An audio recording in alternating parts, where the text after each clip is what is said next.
Hello students, good evening. नमस्कार, मैं Ravindra Kumar अंगीराज academy पर आप सभी का स्वागत करता हूं।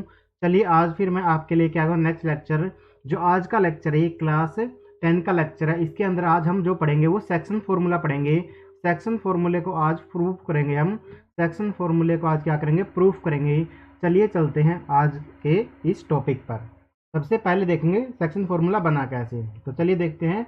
ये मैंने थोड़ा सा डायग्राम बना लिया पहले यहाँ पर।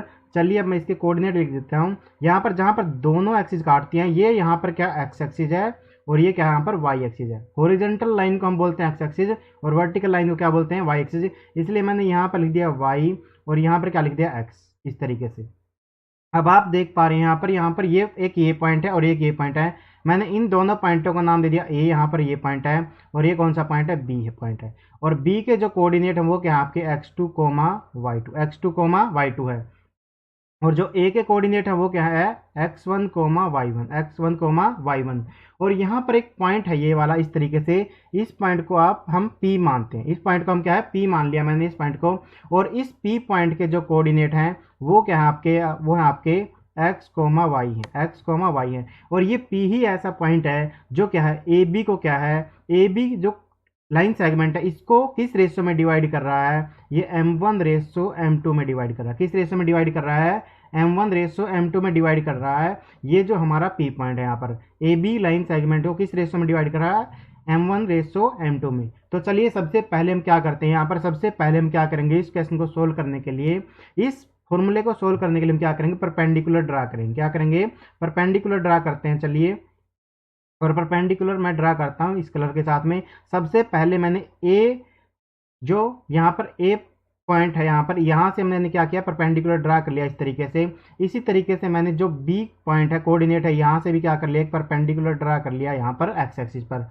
ये मैंने दोनों एक्स एक्सिस पर किए हैं इस तरीके से।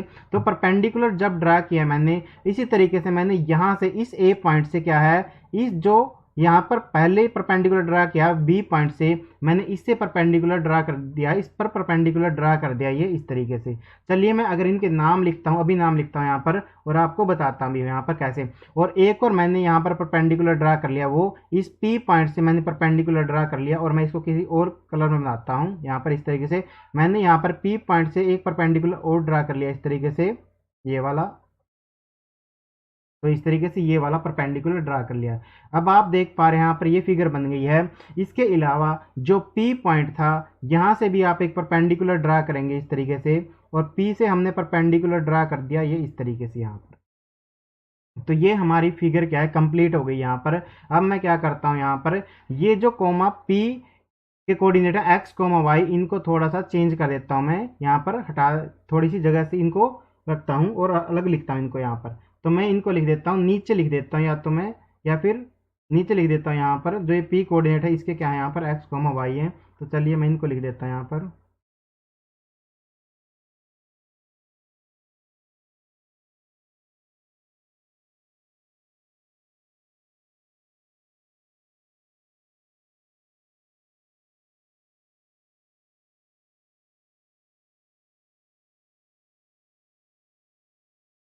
तो चलिए मैं इनको अभी लिख देता हूँ यहाँ पर।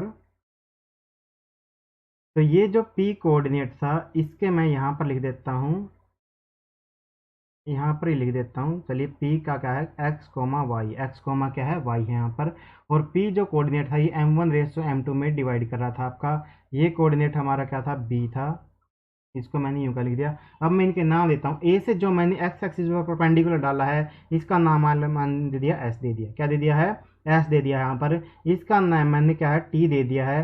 तो ए एस परपेंडिकुलर है यहाँ पर एक्स एक्सिस पर। उसके अलावा बी टी जो परपेंडिकुलर वो भी एक्स एक्सिस पर है। मैंने इस कोऑर्डिनेट का और नाम देता हूँ यहाँ पर, इसका नाम कुछ दे देते हैं यहाँ पर यू, एस टी यू। यहाँ पर क्या हो जाएगा, जो ए यू परपेंडिकुलर है वो किस पर है, बी टी पर है। और इसी तरीके से जो पी वी, पीवी परपेंडिकुलर है वो क्या है यहाँ पर, जो पीवी परपेंडिकुलर है वो भी किस पर है, बीटी पर है। पीवी परपेंडिकुलर किस पर है, बीटी पर है यहाँ पर।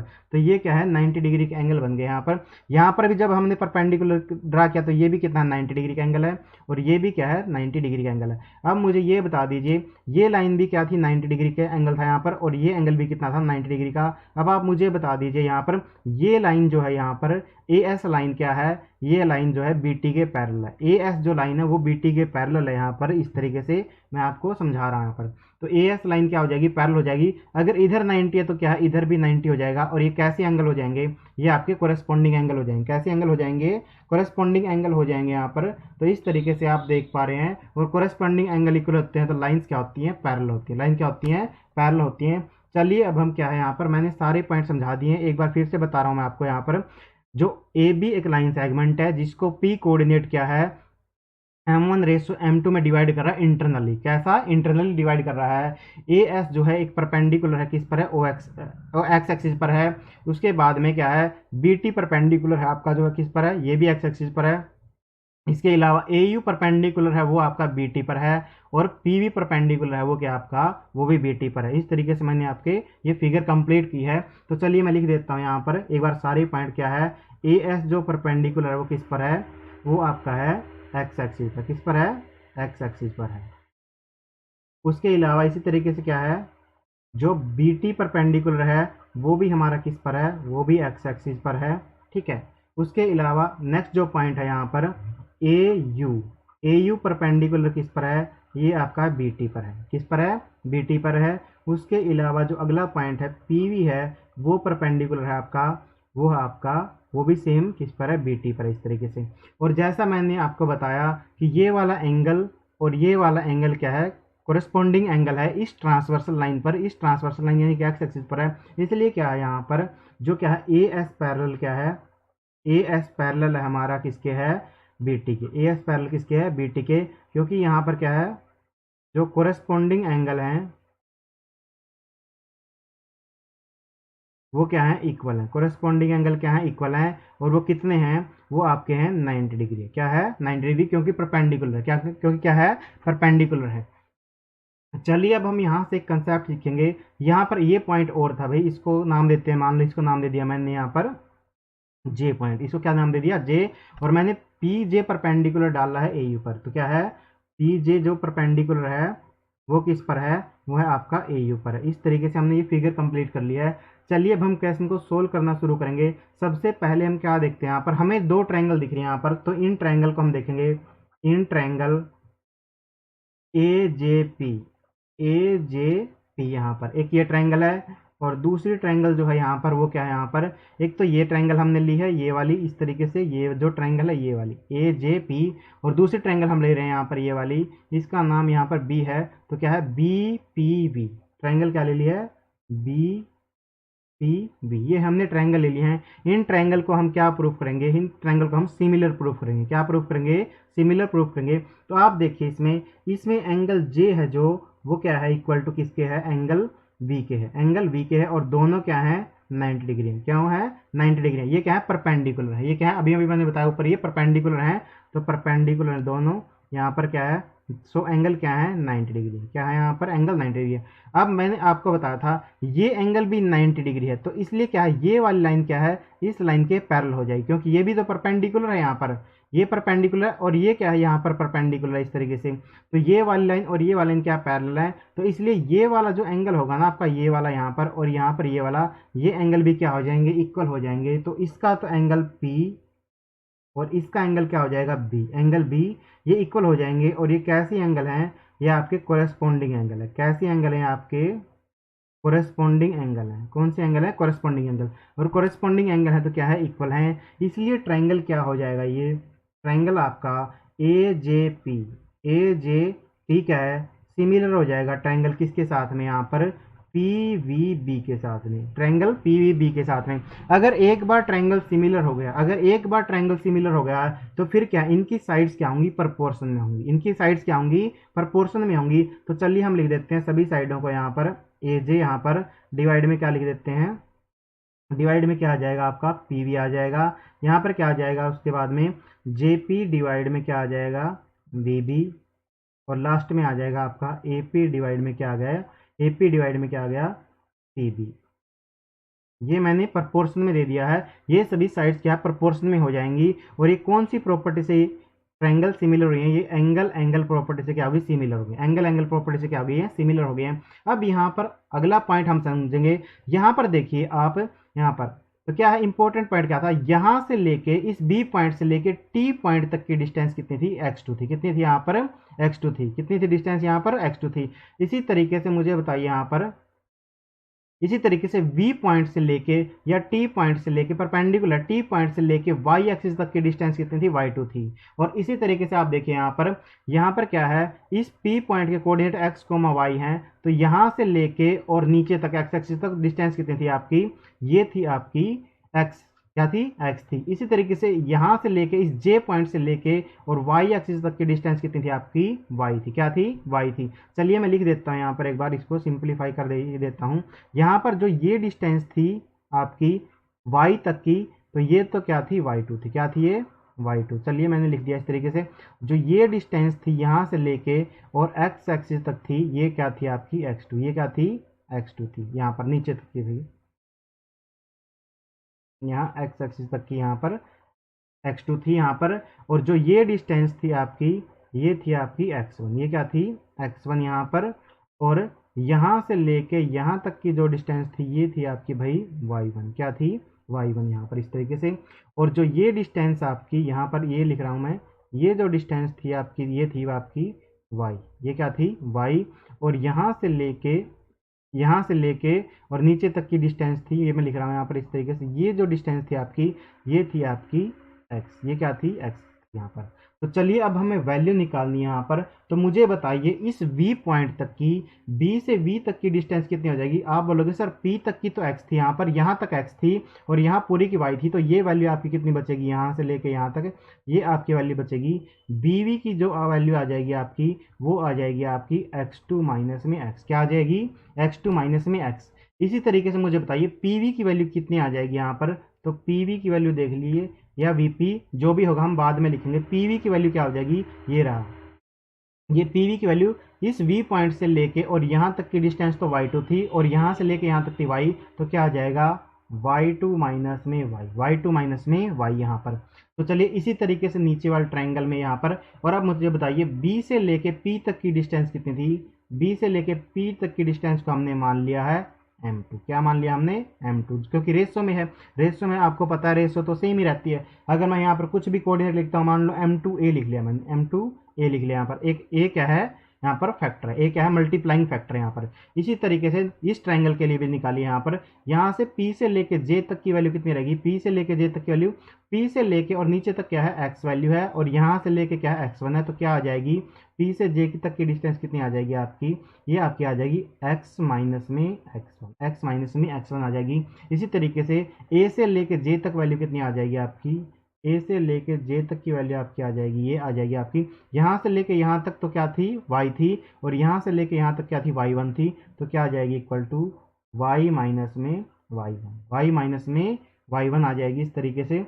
चलिए अब लास्ट वैल्यू क्या आ गई, A से लेके P तक। तो A से लेके P तक की वैल्यू कितनी आ जाएगी, ये आपकी वैल्यू आ गई है यहाँ पर, कितनी आ गई है, m1a। m1a यहाँ पर क्या है, a क्या है, मैंने लिखा है a क्या है, मल्टीप्लाइंग फैक्टर है। a क्या है, मल्टीप्लाइंग फैक्टर है।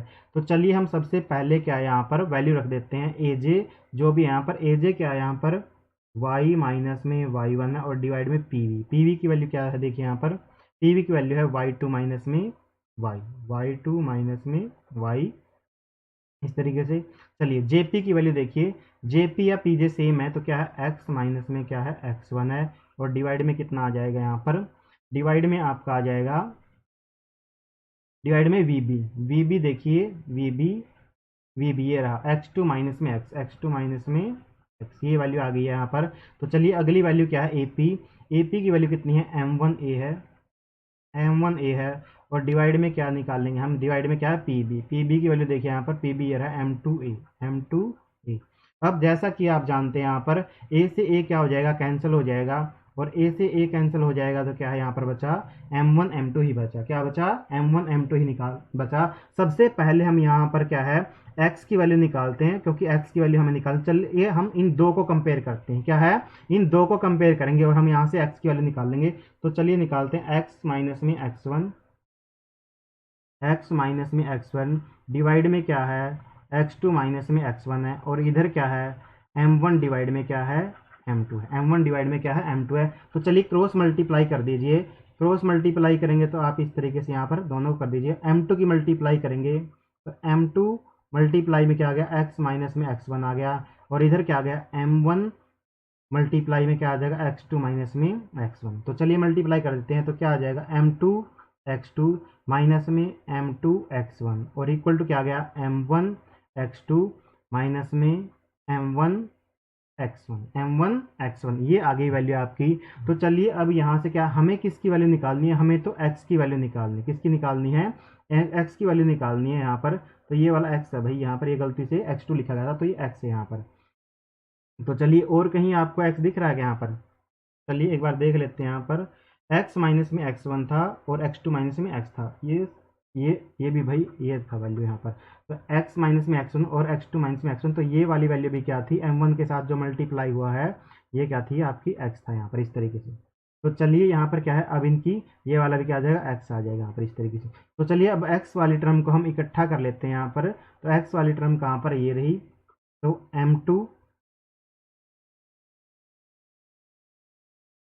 m2x, और ये वाली जो टर्म है ये उधर जाके क्या हो जाएगी? प्लस की हो जाएगी। तो क्या आ जाएगी? m1x इक्वल टू, और ये वाला क्या है इधर m1x2, और ये माइनस वाला इधर क्या बन जाएगा? प्लस का बन जाएगा। तो क्या बन जाएगा? m2x1। क्या बन जाएगा? m2x1 यहाँ पर। तो चलिए हम लिख देते हैं x यहाँ से कॉमन ले लीजिए। x कॉमन ले लिया तो क्या आ जाएगा? m1 प्लस में m2, m1 प्लस में m2, बस मैंने आगे पीछे कर दिया भाई इसको क्योंकि दोनों प्लस हैं। तो यहाँ पर क्या आ जाएगा? m1x2 प्लस में क्या आ जाएगा? m2x1। ठीक है, तो यहाँ से x की वैल्यू निकालेंगे तो क्या आ जाएगा? m1x2 प्लस में m2x1, और डिवाइड में क्या आ जाएगा आपका? डिवाइड में आ जाएगा आपका m1 प्लस में m2। ये आपकी x कोऑर्डिनेट की वैल्यू आ गई है। जो हमारा पहला कोऑर्डिनेट था यहाँ पर p पॉइंट का, ये हमने x की वैल्यू निकाली है। इस तरीके से ये प्रूफ होता भाई। ये वैल्यू आ गई आपकी x की m1x2 प्लस में m2x1, और डिवाइड में क्या आ गया? m1 प्लस में m2। चलिए अब हम क्या इसी तरीके से y की वैल्यू निकालते हैं। y के लिए कोऑर्डिनेट देख लेते हैं बार क्या लिखे हुए हैं। y माइनस में y1, y माइनस में y1, और डिवाइड में क्या है यहाँ पर? डिवाइड में आपका y2 माइनस y2 माइनस में y है यहाँ पर। तो चलिए यहाँ पर हम लिखते हैं फिर से उसी को। तो क्या था यहाँ पर? m1 ratio m2, m1 ratio में m2, m1 रेशो में m2, इस तरीके से हमने लिख लिया। अब जो हम कंपेयर कर रहे हैं वो इन दो को कर रहे हैं, यहाँ पर फर्स्ट को और लास्ट को, इनसे वैल्यू निकालते हैं। तो चलिए निकालते हैं यहाँ पर वैल्यू। तो इनको क्रॉस मल्टीप्लाई कर लीजिए। तो चलिए क्रॉस मल्टीप्लाई कर लेते हैं यहाँ पर इस तरीके से। तो क्रॉस मल्टीप्लाई करते हैं तो क्या आ जाएगा यहाँ से? m2 मल्टीप्लाई में y माइनस में y1 आ जाएगा, और इक्वल टू कितना आ जाएगा यहाँ पर? इक्वल टू आ जाएगा आपका m1 मल्टीप्लाई में y2 माइनस में y, इस तरीके से आएगा। चलिए मल्टीप्लाई कर देते हैं। m2 मल्टीप्लाई y माइनस में m2 मल्टीप्लाई में y1 इक्वल टू क्या आ गया? m1 y2, और माइनस में क्या आ गया? m1y, माइनस में क्या आ गया? m1y। अब y वाली टर्म को इकट्ठे कर लीजिए। तो इसको उधर लेके जाएंगे, लेफ्ट में लेके जाएंगे तो क्या हो जाएगा? प्लस का हो जाएगा। तो लिख रहा हूँ मैं यहाँ पर m2y प्लस में m1y, और इक्वल टू ये वाला आप जब राइट में लेके आएंगे तो ये भी प्लस का हो जाएगा। तो क्या आ जाएगा? m1y2 प्लस में क्या आ जाएगा? m2y1 इस तरीके से यहाँ पर है। तो चलिए यहाँ पर इसको लिख देते हैं यहाँ पर। तो क्या आ जाएगा? दोनों जगह से y को कॉमन ले लीजिए। तो क्या आ गया? m1 प्लस में m2, m1 प्लस में m2, और यहाँ पर क्या आ गया? ये यूँ का यूँ रहेगा m1y2 प्लस में क्या आ जाएगा? m2y1। तो यहाँ से y की वैल्यू निकाल रहे हैं तो क्या आ जाएगा? m1y2 प्लस में m2y1 और डिवाइड में क्या आ जाएगा आपका, डिवाइड में आपका m1 प्लस में m2 आ जाएगा। ये m1 प्लस m2 कब आया है, ध्यान रखेंगे जब पॉइंट जो जो हमारी रेशो थी वो कहाँ पर थी, इंटरनली थी। क्या थी वो, इंटरनली थी यहाँ पर। तो ध्यान रखिए, तो p कोऑर्डिनेट की वैल्यू हमारे पास कितनी आ गई है, जो p कोऑर्डिनेट है उसकी वैल्यू कितनी आ गई यहाँ पर, वो आ गई आपकी, एक तो ये वैल्यू आ गई यहाँ पर, ये वाली वैल्यू है, एक तो ये वैल्यू आ गई है इस तरीके से यहाँ पर, और एक आपकी आ गई है वो वैल्यू। तो क्या आ जाएगी यहाँ पर, x की जगह क्या आ जाएगी, m1 x2 प्लस में m2 x1 डिवाइड में क्या आ जाएगा, m1 प्लस में m2, सॉरी कोमा लगाएंगे तो कोऑर्डिनेट को हम कैसे लिखते हैं, कोमे से। तो इसके बाद में क्या लिखेंगे, m1 y2 प्लस में m2 y1 और डिवाइड में कितना आ जाएगा, m1 प्लस में m2। तो ये हमारा कोऑर्डिनेट आ गया है। इसी तरीके से अगर हमारी रेशो क्या हो, इफ रेशो क्या हो, हमारी रेशो क्या हो, k/1 हो, क्या हो, k/1 हो, तो बस यहाँ पर क्या, m1 की वैल्यू तो k हो गई है, m1 की वैल्यू क्या हो गई है, k यहाँ पर, और m2 की वैल्यू कितनी हो गई है, 1 यहाँ पर। तो रख दीजिए, अगर k/1 से सोल्व करते हैं तो क्या आ जाएगा यहाँ पर, क्योंकि हम इसको भी यूज करेंगे भाई, तो क्या आ जाएगा, kx2 यहाँ पर प्लस में, यहाँ पर 1 रखोगे तो क्या आ जाएगा, x1 सीधा, उसके बाद में नीचे क्या आ जाएगा, k प्लस में 1 आ जाएगा, एक कोऑर्डिनेट ये आ गया है। उसके बाद में यहाँ पर रखोगे तो क्या आ जाएगा, k y2 प्लस में y1, 1 रखेंगे यहाँ पर m2 की जगह पर, और डिवाइड में क्या आ जाएगा, k प्लस में 1 आ जाएगा, k प्लस में क्या आ जाएगा, 1 आ जाएगा। ये हमारा दूसरा केस था जब हम रेशो क्या लेंगे, k/1। और तीसरा केस यहाँ पर क्या है, तीसरे केस की हम अगर बात करते हैं, अगर हमारी रेशो क्या है, ईपी रेशो क्या है यहाँ पर, पीबी, ईपी रेशो क्या है, पीबी, अगर हमारी रेशो क्या हो, 1/1 हो, क्या हो, 1/1 हो, या फिर दोनों रेशो क्या हो, इक्वल हो, या फिर दोनों रेशो क्या हो, इक्वल हो, तब क्या होगा यहाँ पर। तो चलिए तब कोऑर्डिनेट क्या बन जाएंगे, आप वैल्यू रख दीजिए यहाँ पर। तो क्या x की वैल्यू तो क्या आ जाएगी, 1 मल्टीप्लाई में क्या आ जाएगी, x2, 1 मल्टीप्लाई में क्या आ जाएगी, x2, उसके बाद क्या आ जाएगी, प्लस में 1 मल्टीप्लाई में क्या आ जाएगी, x1, और डिवाइड में क्या आ जाएगी, 1 प्लस में 1, तो क्या आ जाएगी ये, x2 प्लस में x1 और डिवाइड में कितना आ गया, 2। तो ये आ गई वैल्यू, और इसको हम सीधा लिख देंगे, x1 प्लस में x2 और डिवाइड में क्या कर देंगे, 2 यहाँ पर। और इसी तरीके से y कोऑर्डिनेट की वैल्यू निकालने के लिए 1 मल्टीप्लाई y2 यहाँ पर, प्लस में कितना आ जाएगा, 1 मल्टीप्लाई में y1 और डिवाइड में क्या आ जाएगा, रेशियो क्या है, 1+1 की है, तो कितना आ जाएगा इस तरीके से। उसके बाद में यहाँ पर भी क्या आ जाएगा, y2 प्लस में y1 और डिवाइड में कितना आ गया, 2, और इसको भी हम सीधा लिख देंगे। तो y1 प्लस में y2 और डिवाइड में कितना आ जाएगा, 2 यहाँ पर। ये कब आएगा, ध्यान रखना है यहाँ पर, जब क्या हो, या तो दूसरा, या तो रेशो 1 हो, या कई बार ऐसा बोलेगा p इज मिड पॉइंट, दूसरा क्या बोलेगा, P is mid point of A B, P is mid point of A B. ये वाली जब यूज स्टेटमेंट गिवन होगी तब भी हम क्या है, 1/1 लेंगे। तो ये आपके क्वेश्चन सोल्व हो गए इस तरीके से। तो ये आपका तीसरा केस था। पहला केस हमने क्या देखा यहाँ पर, ध्यान देखिए, इससे देखिए, पहला केस तब था जब हमारी रेशियो क्या थी यहाँ पर, पहला जो केस है केस 1, जब हमारी रेशो क्या हो, m1 रेशो क्या हो, m2, m1 रेशो क्या हो, m2। यहाँ पर AP रेशो क्या है, यहाँ पर AP रेशो PB की वैल्यू आपको कितनी गिवन है, AP रेशो PB की वैल्यू है जो m1 रेशो m2 है। दूसरा जो केस है यहाँ पर वो क्या है, अगर हमारी ये रेशो क्या है, k/1 हो जाए, क्या हो जाए, k/1 हो जाए, किसकी, AP रेशो क्या है, PB की, AP रेशो PB की रेशो क्या है, k/1 हो जाए, तब ये आ जाएगा जब k/1 यूज करेंगे। और लास्ट जो केस है वो क्या है, अगर हमारा AP रेशो PB क्या है, 1/1 हो जाए, या ऐसा बोल दे कि ये क्या है, मिड पॉइंट है, ये क्या है, मिड पॉइंट है, तब हम वैल्यू इस तरीके से निकालेंगे। P के कोऑर्डिनेट इस सिचुएशन में क्या हो जाएंगे, इसमें हो जाएंगे x1 प्लस में x2 और डिवाइड में कितने आ जाएंगे, 2, कोमा क्या आ जाएगा, y1 प्लस में y2 और डिवाइड में कितना आ जाएगा यहाँ पर भी 2, इस तरीके से। तो ये आपका फॉर्मूला प्रूफ हो गया है, और ये तीनों ही केस हमने देख लिए हैं। बस आज हम यहीं तक पढ़ेंगे, मिलते हैं आपसे नेक्स्ट वीडियो के अंदर। Thank you. जय हिंद, जय भारत, वंदे मातरम।